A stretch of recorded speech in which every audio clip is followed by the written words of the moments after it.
Drugs మహమ్మారిపై తమ ప్రభుత్వం కఠినంగా వ్యవహరిస్తుందని మంత్రి వాసంశెట్టి సుభాష్ తెలిపారు. ఇక సమీరా ఫిల్మ్స్ నిర్మించిన డార్క్ డీల్స్ చిత్రం ట్రైలర్ను మంత్రి వాసంశెట్టి సుభాష్ ప్రారంభించారు. గత ప్రభుత్వం డ్రగ్స్ నియంత్రణ పూర్తిగా విస్మరించిందని, పిల్లవాన్ని కూడా డ్రగ్స్కు అలవాటు చేసిందని మంత్రి మండిపడ్డారు.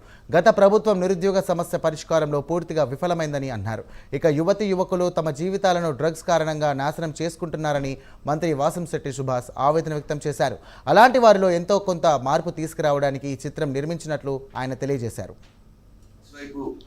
మొగ్గు చూపడం ఏదైతే నిరుద్యోగం ఉందో ఒక నోటిఫికేషన్ కూడా పడకపోవడం, ఎక్కడ జాబ్ మేళా నిర్వహించకపోవడం, ఇవన్నీ వెలిసి మరి నిరుద్యోగులు పూర్తిగా ఈ డ్రగ్స్ వైపు మళ్ళటం, సొసైటీకి ఏదో చేయాలనే తపంతో ఈ డార్క్ డీల్స్ అనే మూవీని తీయటం, మరి దాని ద్వారా చాలా మంది యువత ఎవరైతే ఈ డ్రగ్స్కి అడిక్ట్ అయ్యారో వాటి నుంచి బయటకు వస్తారని ఆశిద్దాం. మరొకసారి ఈ టీం అందరికీ నా హృదయపూర్వక ధన్యవాదాలు.